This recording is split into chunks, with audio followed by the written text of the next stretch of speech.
We're standing in one of the dolines, the collapsed sinkholes that makes Son Doong so special, where daylight comes in and there's a forest growing. It's an absolutely amazing atmosphere, and it's hard to take in. It's breathtaking and absolutely huge.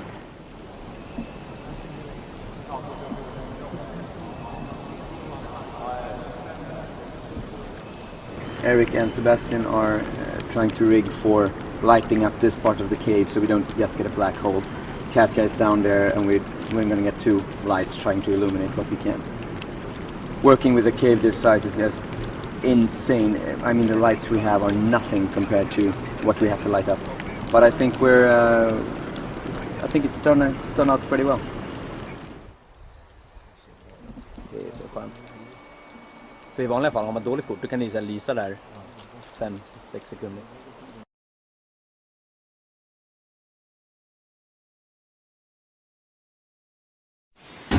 Deep in the jungle of central Vietnam, there's a wonder of the world. Wow, that is amazing. A lost universe that hides a unique ecosystem. It doesn't happen anywhere else on this planet. I think that's just about the holy grail for a biologist. And a team of scientists and explorers with a mission. This is an amazing cave. Look at that. Absolutely staggering. To investigate a record-breaking contender for the world's biggest cave. Wow. Vietnam's Mountain River Cave, or Son Doong, is uncharted territory. And next to no one has forged the depths of this monstrous cave. The team of pioneers is here to prove that this cave is the largest in the world. This is an absolutely amazing cave. It's huge. We're just in the entrance now. It's going to get so much bigger. That's amazing. Absolutely wonderful. This is definitely a once-in-a-lifetime opportunity. I'm so excited about being here. Practically the first person to set foot into the cave. It's a wonderful opportunity. In 2009, caver Jonathan Sims was one of the first humans ever to enter here. But deep into the long cave passage, he was stopped short by a forbidding rock face. Now he's back with caving expert and expedition leader Howard Limbert. He brings more advanced climbing equipment and a commitment to reach the top of the wall.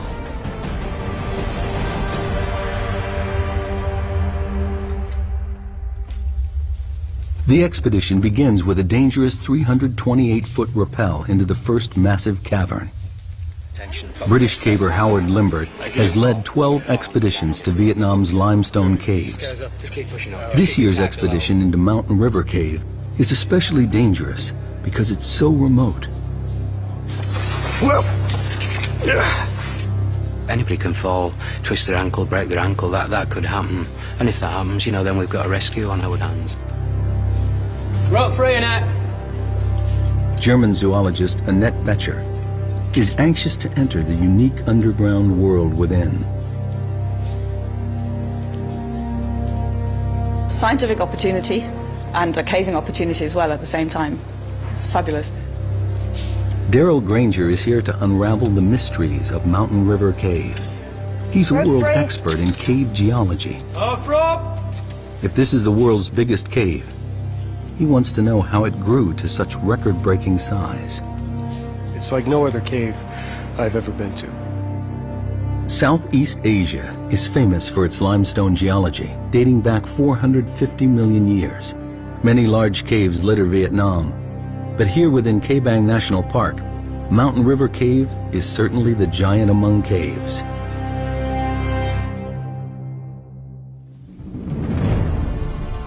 In the 2009 expedition, Limbert and his team were only able to fully explore the first section of the cave. But they found areas they estimated to be about 500 feet wide and about 650 feet high. That's over 3 times the height of Niagara Falls. Deer Cave in Sarawak, Malaysia, currently holds the title World's Biggest Cave. From what they saw last time, Limbert's team is convinced this cave may be bigger. Try and get the map of the cave in some sort of order. To claim the world record, They need hard evidence. All this is unmeasured. That's why we've got to survey it, to find, you know, just how big it is, whether it is the biggest cave in the world. We've got to do a serious survey. This passage here, for surveying, it was really, really hard work. Jonathan Sims is one of the 4 cavers who drew up this rough original survey of Mountain River Cave. And what we really need to do next is get over this wall. He knows the wall that defeated him back in 2009 is their biggest challenge. It's a dangerous obstacle to overcome. Made of loose calcite and mud, it stands at nearly 50 feet high. We just weren't expecting anything like that. Well as that. Sims is determined that this trip will be a success. He won't fail twice. If they can climb this forbidding wall, he's convinced that the enormous cave continues on. And then there's a backup. There's this static sump which didn't look particularly potable. They estimate the wall is about 3 miles into the cave. From the 328-foot rappel at the entrance, it will take the team half a week to reach the final survey point at the Great Wall of Vietnam. After the initial drop, there's an 1,150-foot scramble leading to the first of 2 river crossings. From here, the team needs to climb high following the river through the natural valley of the cave. Then there's a descent down to a level sandy area and to the first of 2 dolines, collapsed holes in the cave's surface. The dolines and cave beyond are where Betcher hopes to find new life forms, and Granger the secret of how the cave was formed. Then, through a narrow section, across the larger doline, and into the second camp. So far, the final part of the cave surveyed is the last quarter mile before the Great Wall of Vietnam. And then, it's into the unknown.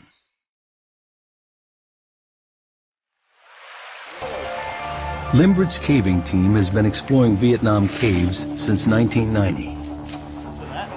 They picked the Ca Bang Massif for a very good reason. It's a huge limestone area with lots of water, ideal ingredients for cave formation. Where there's no limestone, the rivers are trapped within walls of non-soluble rocks, which hold the water in. But when it does find an exit, the results can be spectacular. The volume and power of the water help create these gigantic caves.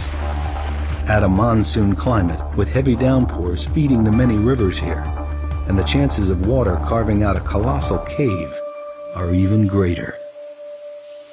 So far, they've discovered 62 miles of caves, but none as epic as this. They suspect additional factors must be at work here. The team needs to navigate difficult, broken terrain to reach their first camp.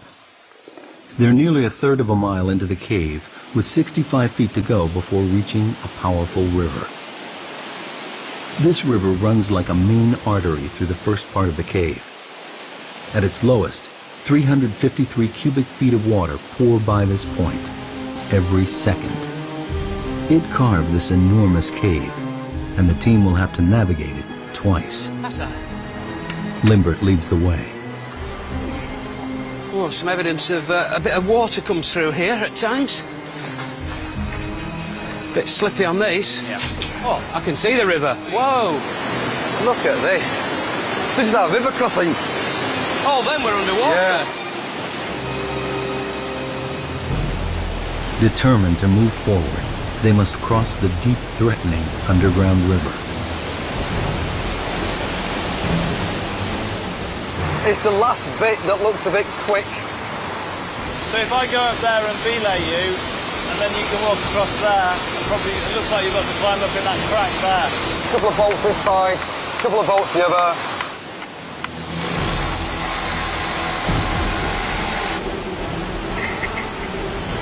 It's life and death, really. So, I mean, it has to be right. Worst case scenario, one of these pops, you've got to back up. That's why you've got to put, make it as safe as possible, really. In full flow, the river could sweep any one of the cavers off their feet. And if it floods, it could rise to life-threatening heights, cutting off their escape route. What's the forecast for the next few days? Well, the forecast is good, but you can never be absolutely confident. Lindbergh chose the timing of the expedition very carefully. It's the end of the dry season, so the river is low. But any unexpected tropical downpour could cause the river to rise dramatically in just hours. Let's do it! Right, guys, you can start crossing.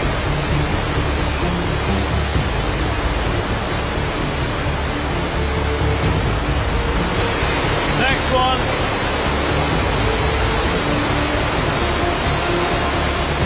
The most important thing is that you don't allow the river to sweep you away, because there's a load of rapids just down there, and we're not really quite sure exactly what's in the river beyond that, because we haven't seen it all the way. And there could be all sorts of very sharp rocks and all that kind of thing. And the last thing you want is to get swept down the river, because it could be serious injury or even life-threatening. I'm actually quite nervous about river crossings because I'm quite a slight build, and I've been in flooding caves before where when you put your hands on something, your legs just get swept away from underneath you and you can't get them back down on to get footing. It is actually really, really dangerous.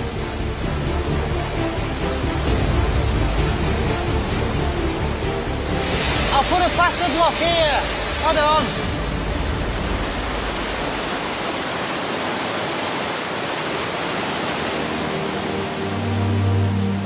A major obstacle conquered.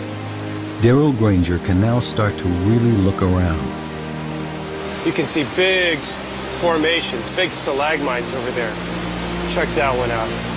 This is an amazing cave. We came down those big slopes, we've come through the rocks, and we finally made it down to river level.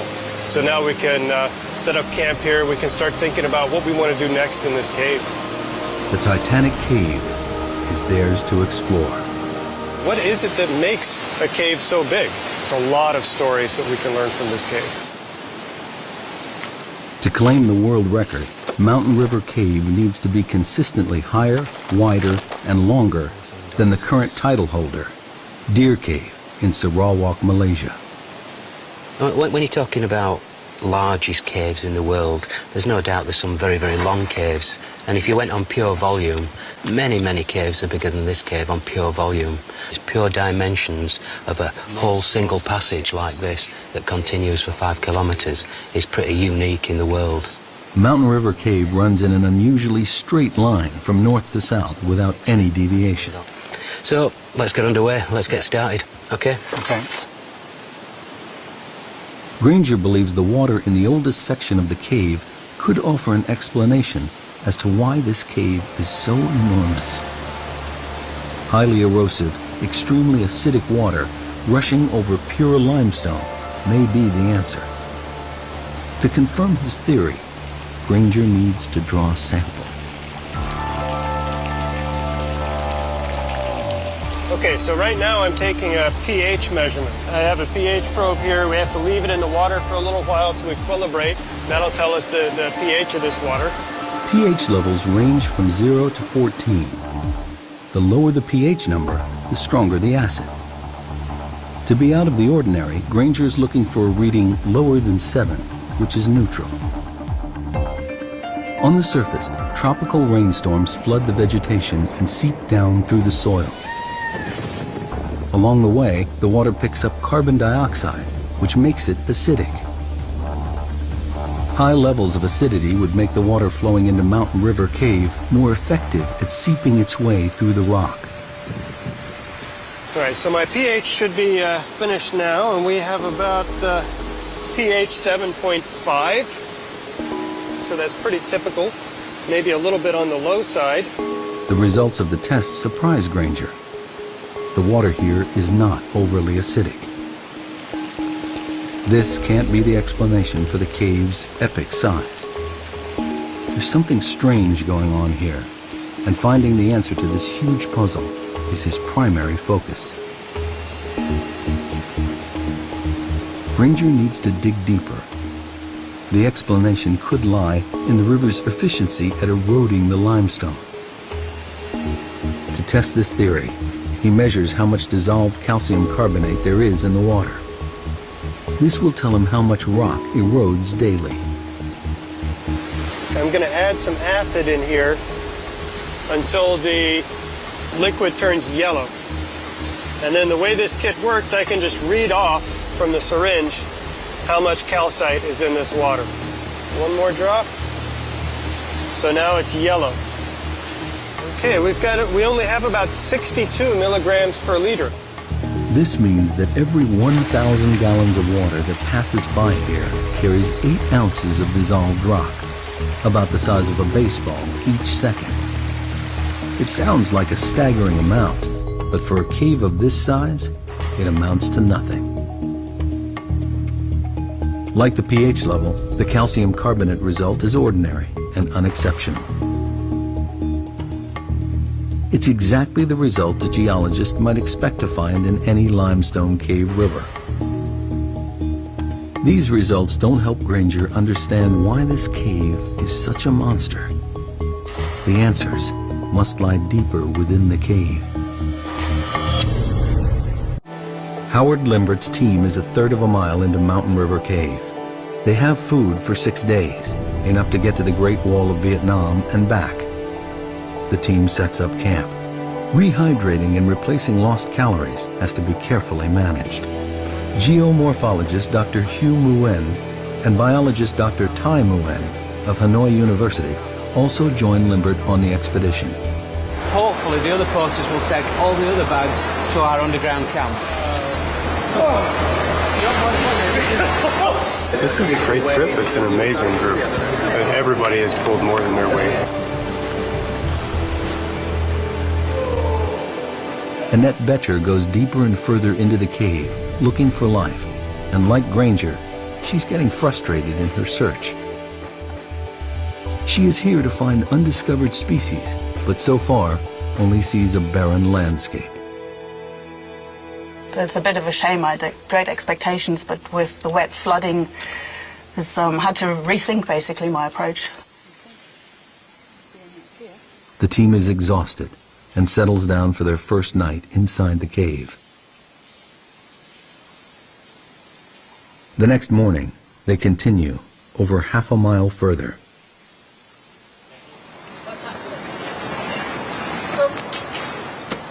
Daryl Granger has explored some of the largest caves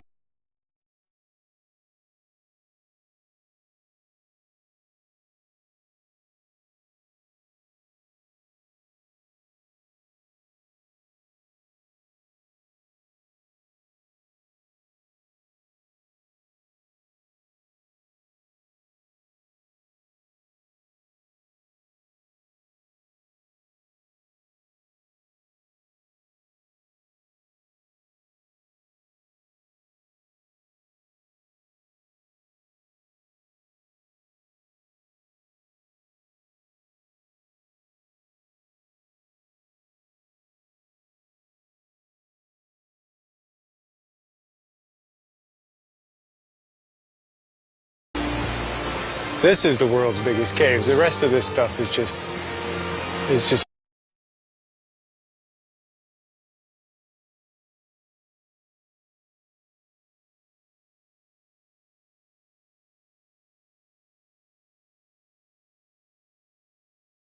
looks like, you know, it's 100 meters away, like we're in a normal sized cave. That's 1.5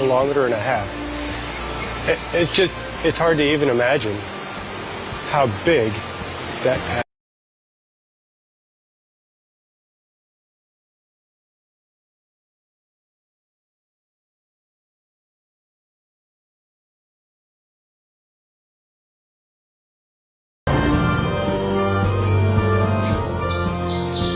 Seeing the jungle, basically, in the middle of the caves is one of the most beautiful sights.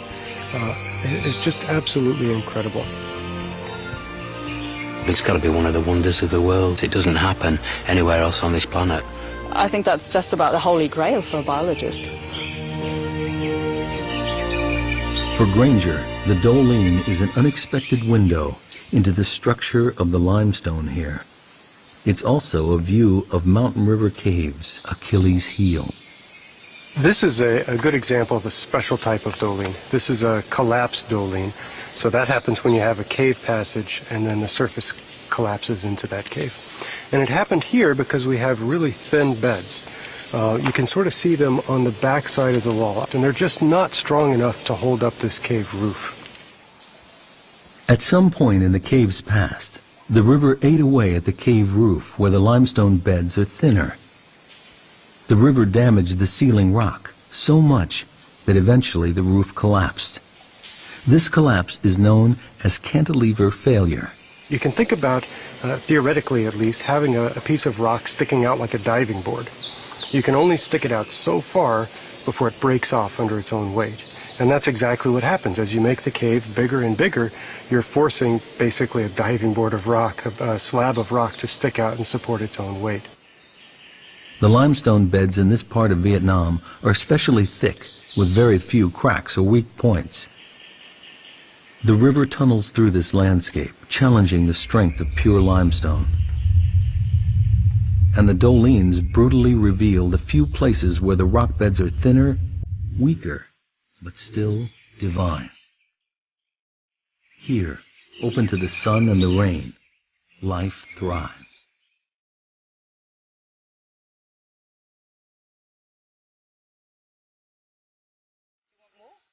Dr. Tai Nguyen and Annette Betcher are the first to climb into the undergrowth. She's eager to tap into Nguyen's expertise in rainforest plant species to figure out how this subterranean wonderland compares with the surface. After disappointments in the first part of the cave, the doline fulfills Betcher's expectations. Here is an area rich with life, a unique and unexplored ecosystem. This is absolutely fantastic. It's a treasure trove for biologists. And everything that lives here has got here by complete chance. So birds have dropped seeds, plants have sprouted up.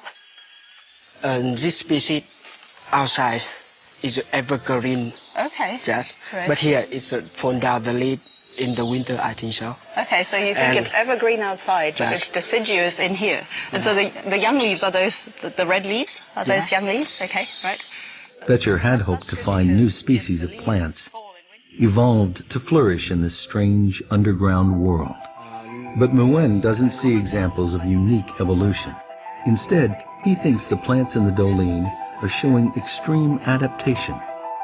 It's a process known to biologists as phenotypic plasticity. In particular in plants, their outer form is very variable. They can adapt themselves very much to their environment. So there could be two plants that are perfectly the same species, have the same DNA, but because they're in a different environment, they actually look quite different. That's the plasticity bit. So I think we're seeing an example of spectacular phenotypic plasticity. Unique adaptations appear throughout the doline. In the tropics, trees are usually evergreen due to the absence of seasons.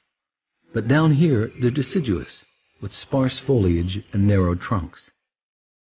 Dr. Nguyen theorizes that this is how the trees adapt to the comparative lack of water, shortage of light.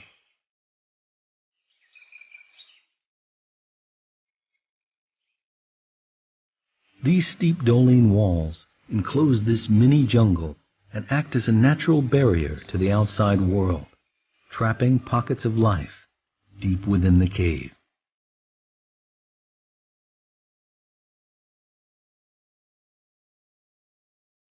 Betcher looks for soil thick enough to lay some surface traps. Alcohol will preserve any creatures that venture in. Now she must try to find any signs of life in the dark cave. But so far, the chance of finding anything of significance doesn't look good. Could the acidic water that created this cave also be destroying all life within? In the wet, active part of Mountain River Cave, Daryl Granger discovers a clue as to why the apparently very ordinary water here has carved out such an extraordinary cave. He's got a hunch that the speed of the water at peak flood could be the key factor. Here, what we see are little scallops that are carved in the wall. They're dissolved in the wall by water as it passes by. He expects to find evidence that the water runs through here at a great speed. The faster the water goes by, the smaller the scallops. So if we see big, giant scallops, they can be, up to a meter across. That's very, very slow-moving water.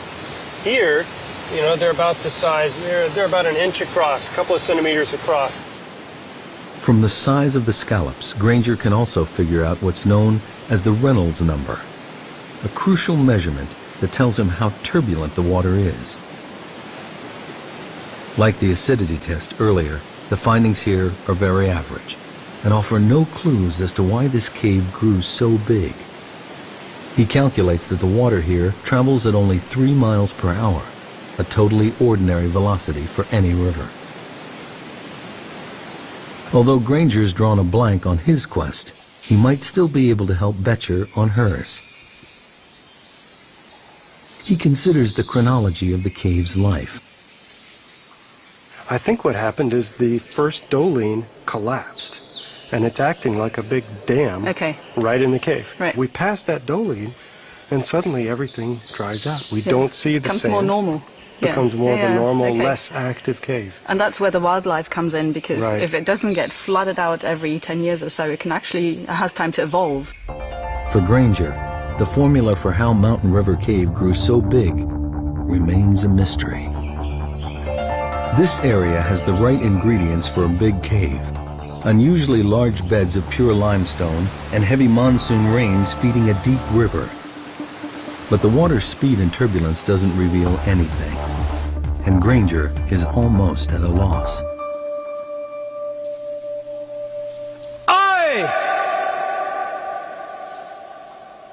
The surveying team looks for answers too.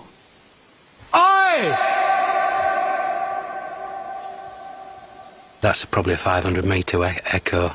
So if we ever push in a cave and you get to end of a cave or end of exploration for a day, we often give it a big oi just to see if it's still continuing, and we know we can turn around and come back to another successful push the next day. A bit further, Jonathan. For this expedition, they need to use a more sophisticated way of measuring the cave's size.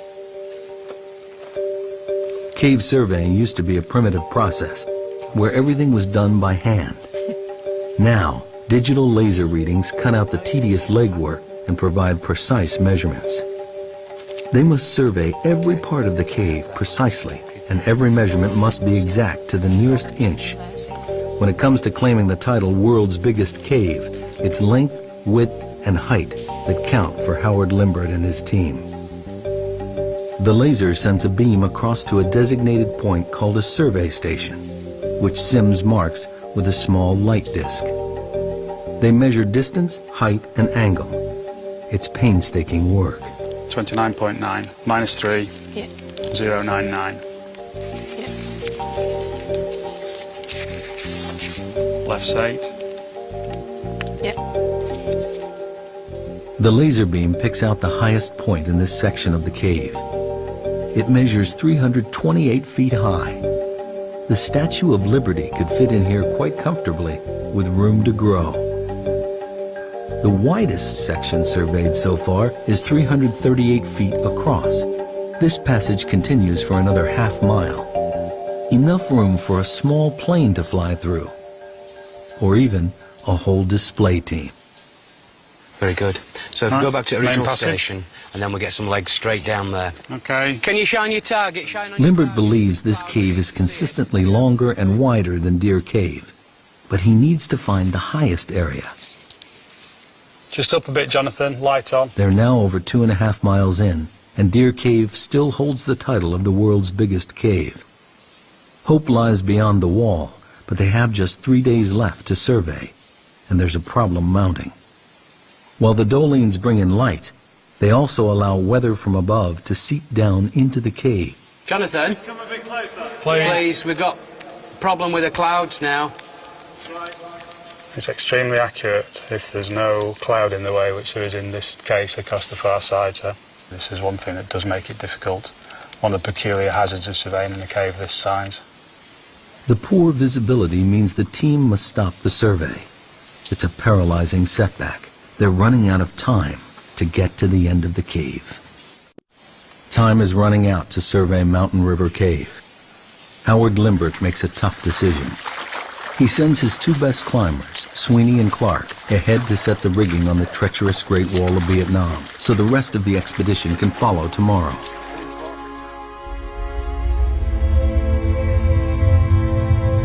If they can't scale it, they may not finish the survey, and will never know just how big this cave really is.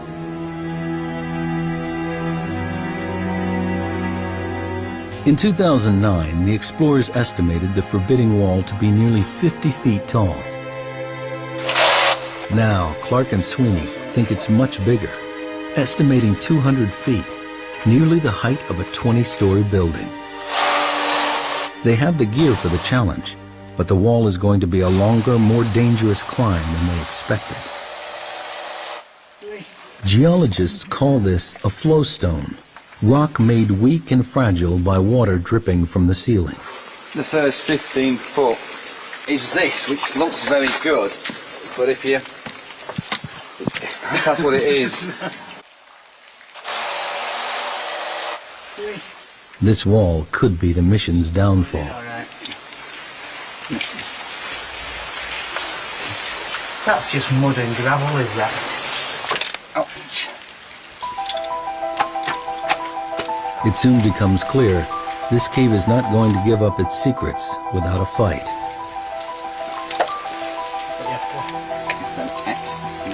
It's just crumbling away. That's right. It's crumbling away. Sweeney and Clark have been building up to this for over a year. It's something that they're particularly interested in is climbing and climbing the wall. What we're climbing in is a very soft mud, calcite, and so normal bolts would just fall out. It's going to be a difficult and exhausting climb. Back at the camp, the extreme conditions are taking their toll, even on those who are not battling the wall. What can be quite difficult is just living in can be quite squalid conditions. You've got to keep things clean. It's very dirty at times. You're getting sand and dirt in everything, be it your caving equipment, all his clothes. Feet are a big problem because you're continuously wet or sweating or going through rivers. We often get what we believe is a fungal infection of the feet. Meanwhile, Annette Betcher's search for life continues. She came to Mountain River Cave to find new species, but with only a mile or so to go before the wall, she has yet to discover anything out of the ordinary. She has one more chance for a promising new sample area, a dry passageway. That's where the opportunities are with this fantastically big cave. So I can go into those and look for those tiny critters that will be evolving in their large, dry side passages in their alcoves. Regular flooding in large parts of the cave means that it's difficult for new life to gain a foothold. But in these dry alcoves, Betcher thinks she may find isolated species which have had time to evolve and flourish in complete darkness.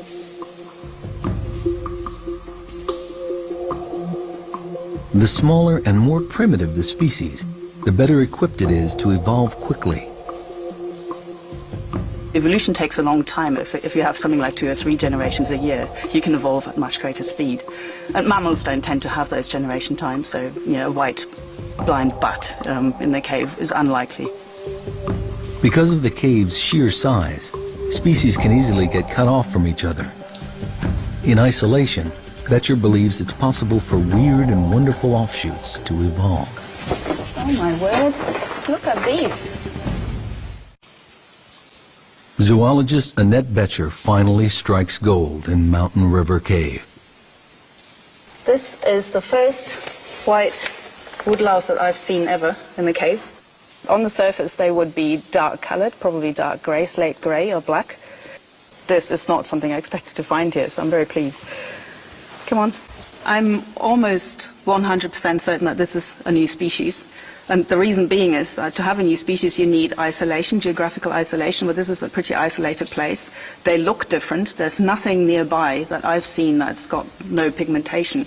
It's a woodlouse, all right, but it'll be a new species of woodlouse and it'll be specific to Hang Son Doong. It's about as good as it gets. It's a fantastic discovery for Betcher. A species that has adapted to its environment and survived the great floods of water that helped create this cave. Well, there's absolutely no chance that anybody's ever seen these creatures before, and that's what really excites me. It's a wonderful discovery. The woodlouse is a clear sign for Becher to what's happening here. In the cave, the key to adaptation is being able to keep up with the ever-changing environment, and the organisms that most successfully adjust to the prevailing conditions have a better chance of survival. When I set off, I had actually fairly low expectations, so finding the white woodlice is much better than I expected. I'm very excited about it. The woodlouse's evolutionary path has enabled them to survive and prosper in an environment never seen anywhere else. I would expect new cave species probably to be pigmentless, so looking white to us and be blind. I don't think that the woodlice we found are blind. They don't seem to have rudimentary eyes, and they can certainly sense light. So they are adapted to the cave environment. They just haven't gone the full way yet, so there's room for them to evolve more. And the next step would probably be for them to lose their eyesight. A once-in-a-lifetime breakthrough, Becher discovers new life within the Doling. A breakthrough in evolution attributed to the awesome scale of this lost world. Back at the camp, time is running out.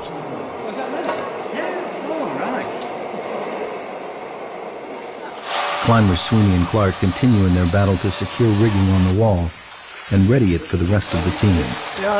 If they don't succeed, the team can't complete a definitive survey. Limbert and the rest of the party wait nervously for news.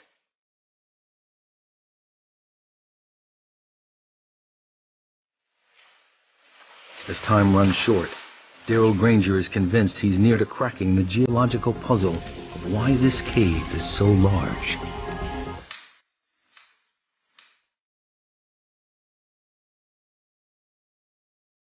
Huge volumes of water, pure limestone, and a tropical climate are important factors.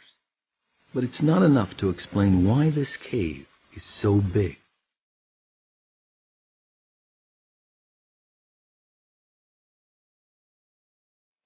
In a bid for answers, he returns to his maps of the region. So this is a digital elevation model. It shows the area that we're in. Right in here, this is the Kabong National Park. Granger suspects the critical evidence lies in the cave's geography. He spots an old fault line on the map. It seems to mirror the underground route plotted by Mountain River Cave. This could be the answer he's looking for. You know, the real light bulb moment is when I saw the fault line, and then everything kind of clicked. What I noticed are these straight lines in here. They go due north and south, and remember the cave here goes north and south. And I realized we're right on that fault right there. That's exactly what formed this cave. There's that same fault right up there. Once, a river ran where Mountain River Cave exists today. There was a deep vertical crack in the Earth's crust, a fault. Eventually, the river water eroded the limestone and went deep underground. Once the water filled the fault and found the exit, the river started to erode the rock along the crack, and a gigantic cave was born. But there's another key factor. The fault was narrow. When the water began to carve this mega cave millions of years ago, the narrow shape of the fault fortified the cave. The reason the caves fall apart, the reason they break down, is often because they get too wide, and the limestone roof can't support that long a length. Here, the straitjacket of the geological fault restricts the cave's width, reducing the possible risk